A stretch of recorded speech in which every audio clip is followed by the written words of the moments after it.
TV channel. We're going over to Amazon today for a romantic comedy. Yes, we're going to have a look at something called Red, White and Royal Blue.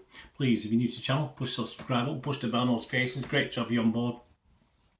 And if you are pushing buttons or you've already pushed those buttons, you just press that little like button, guys. I mean, it's a little bit of effort goes into these. It's nice to get a like or a thumbs up from you. So if you can do that for me, I'll be very grateful. Yes, Red, White and Royal Blue, a rom-com, 118 minutes. Why? I have no idea. Why do we have to have almost 2 hours for a rom-com? What's up with an hour and 20, an hour and 30 minutes?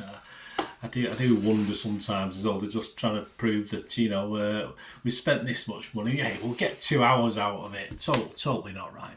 This is an R-rated rom-com. Yeah, okay, I can't particularly see. I'd imagine it's going to be a 15 in the UK. I wouldn't imagine it's going to be an 18, this one. Directed by Matthew Lopez and his feature film directorial debut. Standard stuff, mate. I've nothing here that impressed me overly. From a screenplay he co-wrote with Ted Malloware, based on the 2019 novel of the same name by Casey McQueeston. And this stars Taylor Zachar Perez and Nicholas Galitzine as the son and president of the United States and a British prince. Yeah, I can't say anything. I mean, nothing substantial for me with these two guys. They did an okay job. They've got both those guys fall in love. That's the whole idea of this little rom-com. That's perhaps why we needed 2 hours, because of the subject matter. I'm not sure. Clifton Collins Jr., Sarah Shahi, Rachel Hilston, Stephen Fry. Yes, he's the king. Yes. Nothing like the king, and Uma Thurman. Yeah, nice to see Uma in this one, but they appear in supporting roles. And this released on Amazon Prime Video on August the 11th. So I've been putting it off a little bit. I had no idea what it was about. I knew it was a rom-com.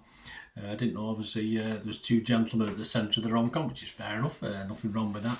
But yes, this was August the 11th released. I am recording this on August the 22nd, around about 4 p.m. So all my comments and anybody else's I do, which is what I do. I look at what other people are thinking.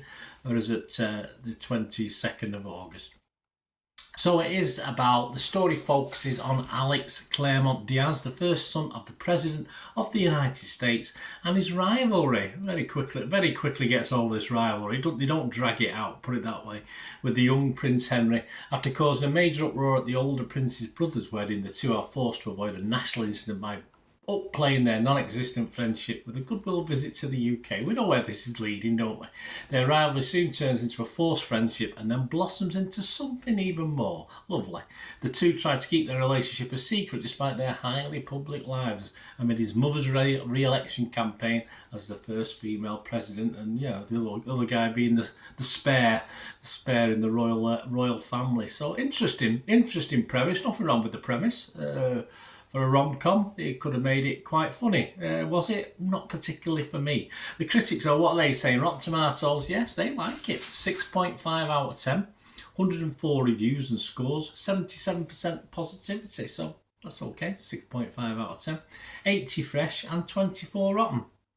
Here's one of the fresh. That was Wendy Hyde from The Observer in the UK. She said, it turns out that watching two impossibly beautiful boys, really, making cow eyes at each other might be just the escapist pulp we need right now.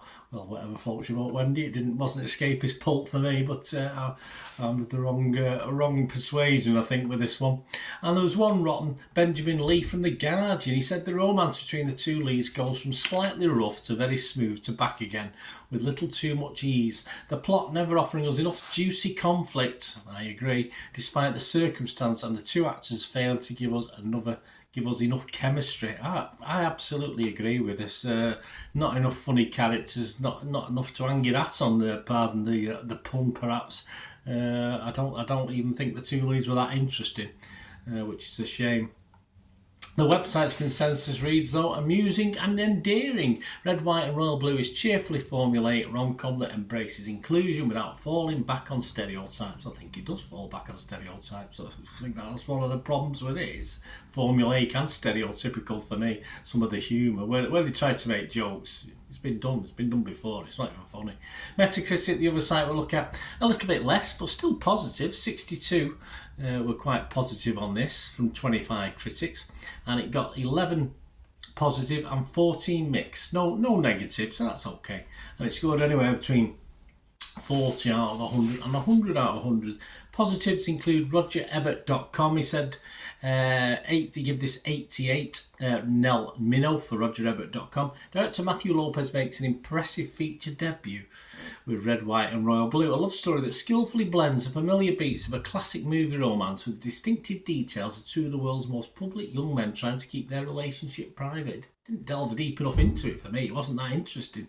Do not get the blend. Sadly, it misses out on this for me. It just doesn't quite work. I wanted it to be a bit deeper. It's an R rating. And it just wasn't. It just lacked so much. It could have put a bit of punch into this, and there just wasn't. It tried to be too nice. And given the context and given the R rating, why? Why bother? Mix was Rolling Stone, C.T. Jones. He gave it 50 out of 100. He said, with Red, White and Royal Blue seemingly attempting to straddle the line between book talk virility, there's a good word, book talk, and an on-screen sensuality, the film is content with being merely re-watchable. And this is where it falls down for me. It just doesn't do anything. There's no oomph in it. Nothing to say. Nothing to get you up for watching this and cheering. There's a good feel to it, as you'd expect with any of these sort of films. But yeah, a bit of a wasted opportunity, I think. The negative was Pace Abby Alsace. Only give it 40 and said Matthew Lopez's take on the story suffers from breakneck pacing, shallow characterizations, I agree with that, across the board, and filmmaking choices that sometimes baffle and sometimes betray the film's low budget. It's a disappointing slapdash cash-in that does a disservice not only to McQuiston's book but the genre it's part of. Yeah, I mean, Stephen Fry, you've got right, you probably only paid him for a day's shooting, but you got someone with his comedic potential and it just wasn't used. But that's just the peak of it. That's just one aspect of it that just didn't work. The public, they love it. Can't really add too much to it. Rotten Tomato audience, 94% positivity, 4.7 out of 5. A sweet at times, funny, not for me. Rom-Com with a pair of charming stars, bit bland. Red, White and Royal Blue will leave you pining for a sequel as soon as the credits start to roll. I'm not pining for a sequel. That'll do it. Just the one, please. Internet Movie Database, again, still high. I expect this to drop a little bit, but it's 7.1 out of 10. That's based on 23,000 scores and reviews. So I am in the minority, guys. Please join. If you agree with it, please let me know, because I feel all lonely at the moment. Meta User Critics, 7 out of 10 again. So all good. My final thoughts. I think I've sort of give you a gist of it. I'm not going to have a total downer on this. It's all right. It's okay. It's a rom-coms, no matter how on trend, should never, ever for me be 2 hours. I'm sorry. Perhaps a classic back in the day. You can think of 4 Weddings. I probably would have suffered through 2 hours and enjoyed it. But this, no, I'm sorry. Not for a straight to streaming thing. It's just too long. Lots of formulaic and, for me, stereotypical assumptions and comments that somehow for me made it feel all a little bit dated for such what was trying to be such a modern twist on a rom-com, which is what it is, a great subject matter. I thought I was looking forward to it once I knew what was. Oh, this could get quite edgy and dark, but it never did. And some of the humour, just like its stereotypical and formulaic side, is just dated. It's just we've been there, done it, laughed at it before 20, 30 years ago. But as a streaming offering, yeah, it is okay. I could do other things while I watched it. So I'm not up to, that's how it is. That's how it should be. So I will give it a mark. I didn't think it was overly funny. Way too long, but it didn't cost me anything to watch it apart from half hour I could have spent watching something else while I was working. So my scores, guys, I'm going to give it a fresh, because it's not rotten. I'm not going to give it rotten, but I would say mixed for Metacritic. I'm not going to go positive on it. I'd agree with the mixed. And if you ask me for a score, yeah, I'm not going to give it the bare 5, which is my minimum. I'll give it a 5.5 for the effort that it took, and the fact that perhaps it's just not for me, and a lot of people quite liked it, but it's just not my sort of film. So worth a look if you're into that sort of thing. Anyway, thanks for watching, guys. Let me know what you think. It'd be great to hear from you. So we meet again. That's what we can do. Please stay safe, everyone. Bye for now.